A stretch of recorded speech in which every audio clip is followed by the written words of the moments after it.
Hey guys, what's up? Nature from Protoculture. Welcome back to another Sonic Academy video. Now, I've been in the music business in a professional capacity for quite some time now, and I'd like to say that my successes as a producer have all been down to my God-given talent or my musical prowess or the 20 years of experience that I've accumulated over the years writing music. But the honest truth is quite often the catalyst for some of my best pieces of work has been pure chance, or luck, if you will. I've often been writing something very uninteresting, or you get stuck, or you're slightly uninspired, just doing the same old thing that you always do, and then stumbling across this one element which will just initiate all the pieces of the puzzle falling into place and coming together. And I like to call these happy accidents, and they happen a lot to me. So in this video, I want to kind of just discuss a few little tips and tricks on how to kind of capture these happy accidents and also put yourself in a position where you can increase the chances of these happening in your productions. Let's get stuck in.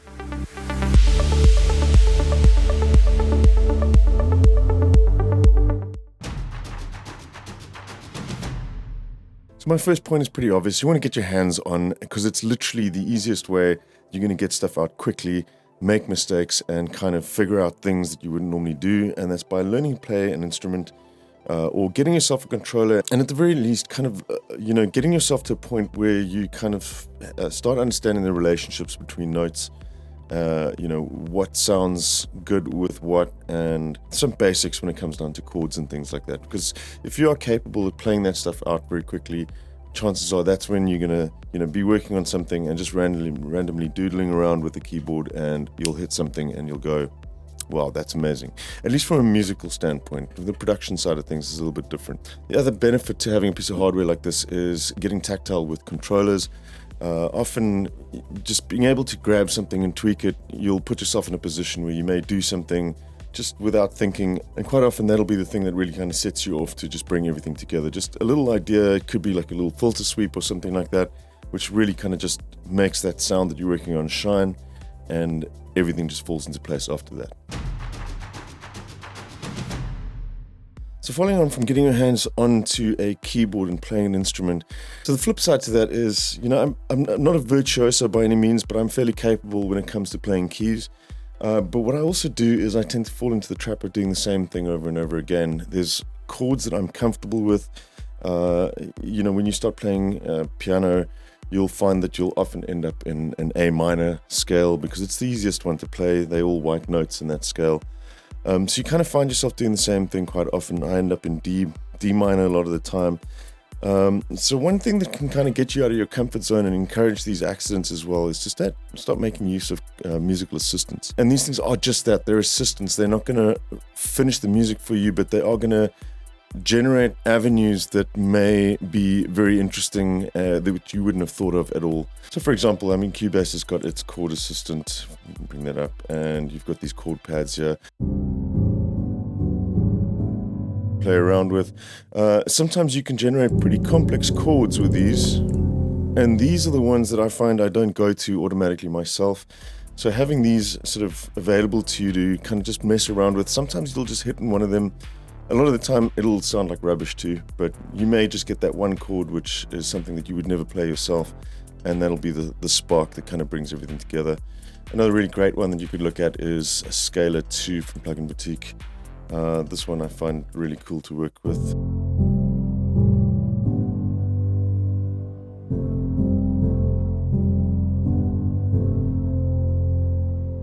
Again, once you have that knowledge of how things come together with the keys, you can start building on these ideas from these assistants.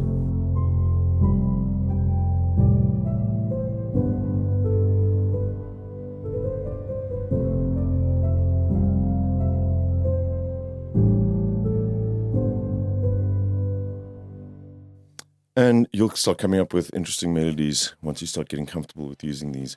Aside from these chord assistants, other things that I love playing around with, especially since I've started working with Bitwig, is note effects. Tools like arpeggiators. Bitwig makes it really easy for you to kind of layer up things like arpeggiators, work with Euclidean note repeats and patterns. UVI's Falcon is another one that I really like. Some of the MIDI scripting tools that you can get inside of this. You've got these fairly esoteric sequencing modules like the Cartesian sequencer, various other different tools that just kind of, maybe instill a little bit of randomness and once again do things that you normally wouldn't do playing yourself, that just generate these interesting ideas. So this is just a really good way to kind of encourage those accidents to start happening when you are fiddling around with software like this. Again, at least from a musical point of view, when you're talking about notation and writing melodies and chords and so forth. So this brings me to my next point. These accidents that you may stumble across when playing your keyboard or using these chord assistants mean absolutely nothing if you haven't got the ability to recreate them. So one thing that you should absolutely make yourself familiar with is something like retrospective recording inside of your DAW. A lot of the modern DAWs nowadays have this. You don't even need to be playing the track at all. Typically you'd be playing the track and playing with it. But if you don't have the track running, knowing about the retrospective recording inside of Cubase, for example, we can just say,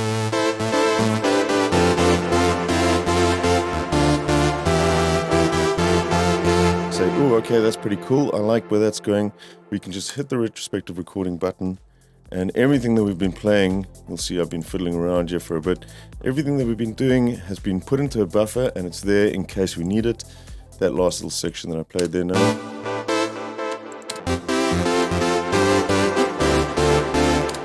And then you have it. So you don't ever lose anything with that. Now, some software like Bitwig, for example, does not have retrospective recording as of yet. In that case, just make sure that your record arm is on and that you are recording constantly. Don't sit and play with a track without recording. And the same goes for audio. If you are working on sound design stuff or if you're playing with a hardware synth and you're trying to come up with ideas, it's as simple as just hitting audio record.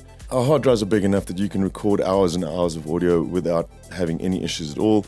And if you come up with nothing, it's just as simple as deleting the file when you're done. Working with hardware specifically, just hit that record button. You might just do one little movement or something that really kind of piques your interest, and then at least you've got it in an audio file that you can bang it out afterwards, cut that up and chop it into something that might just make the whole track at the end of the day.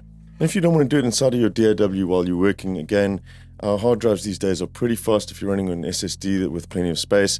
You could even just run an external audio editor like Wavelab or SoundForge or even Audacity, which I think is free. Just have that running in the background, recording any outputs. With Cubase, you may need to do a little bit of wangling of the drivers to get it to record, or do a loop back through your audio interface to record into a wave editor like that.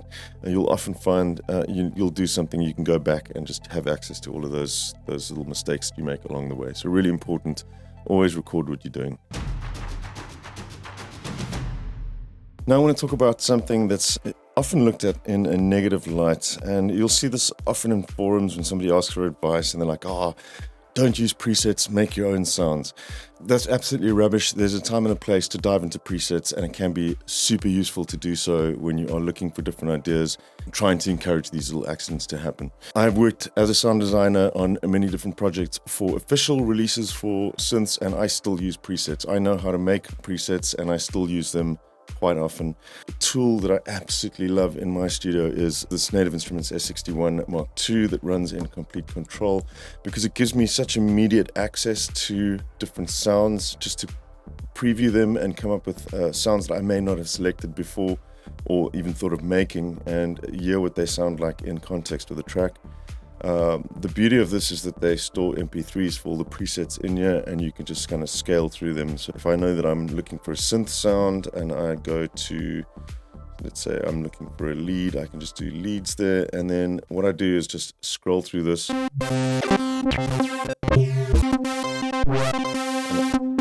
quite often I'll just hear something pop out like that, and I can load it up and audition that with a part that I'm working on. And this is a case in point. I very rarely reach for this synth. I did some of the presets for this, but it's not one that I use all that often. And that sound has just popped out now in this instance as something really interesting. I think that's pretty cool. Another thing is, quite often I'll work on a part and I think the melody is okay, and it's just not quite working, and you'll change the preset and everything changes, and all of a sudden it's awesome. So definitely don't shy away from that. There is merit to building your own sounds. You learn a lot of stuff doing that, and you create sounds that nobody's ever heard before. So I'm not saying don't create your own sounds, but when you do get stuck, there's absolutely nothing wrong with diving into presets. I can do the same thing with effects here, and I'll maybe just go for something like guitar rig. I'll load up a preset. This one you can't actually audition them straight away, but you have this handy little preset browser where you can just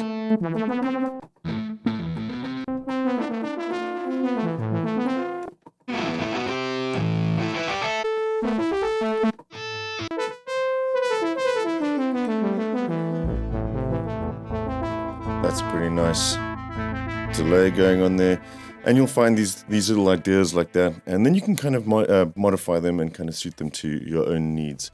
Now, if you don't have something like Native Instruments Complete, it's pretty simple with most MIDI controllers to map something to a program change so that you have access to a button on your controller. Just sit there and scroll through those presets until you hear something that really pops out at you. There's absolutely nothing wrong with doing that. I do it all the time, and so should you. Now, this next point, I don't want to say that you shouldn't strive to fill yourself with knowledge about how to do things the correct way. There are a lot of technical things that should be done a certain way, things like making space for parts in your mix by using EQ to cut out certain frequencies. There's a right way to do that, but there also comes a time and a place, and I've said this in previous videos before, very much the same way that I do a lot of my sound design work, is I set aside time to be stupid in the studio. And there comes a time where it actually is beneficial for you to actually unlearn everything that you've learned, so that you give yourself space to kind of do ridiculous stuff in the studio, and that puts you in a position where magic can sometimes happen. Not all the time. Sometimes it'll come out like absolute garbage, probably 95% of the time, but it's that 5% of the time where you'll hit on something absolutely amazing, and that's what you want. So I'm talking about things like if you want to go and stick 6 OTTs after one another just to see what happens to the sound, by all means do that. Set aside that time. Go and mess around with things that you absolutely shouldn't do by any mix engineer's standard. Remember, when you're doing this, it's often not the case that you're trying to mix a track well. That's a technical thing that you're doing. I'm talking more from a creative aspect, where you're trying to generate ideas or generate sounds which are unique and haven't been heard before. Doing stupid stuff in the studio like that is going to put you in a position where that kind of stuff happens a lot of the time. And then just to reiterate, when you're doing these stupid things in the studio, make sure that you're running that recording. So when you do happen on something like that, you have that saved and you're not going to lose that.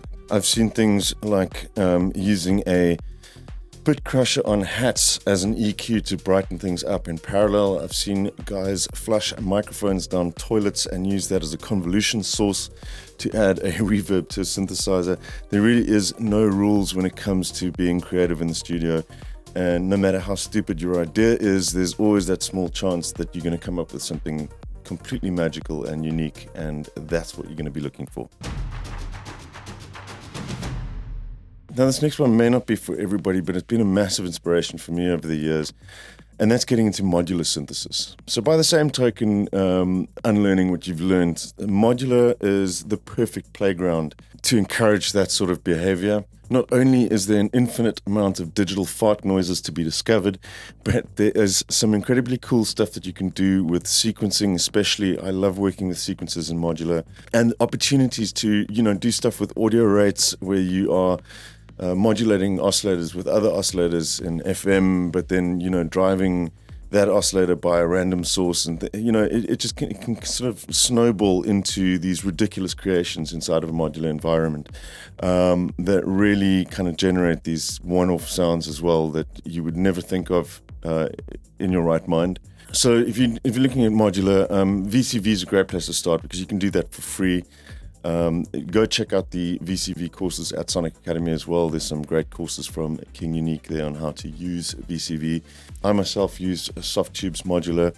I play around with Cherry Audio's modular sometimes. More recently, I've been getting into Bitwig's Grid, both the poly grid, the note grid, and the FX grid. It's very, very intuitive, and you can do some really insane stuff from, building synthesizers right up to building your own effects and note transformation plugins that will do some pretty radical stuff with any note inputs that you throw at it.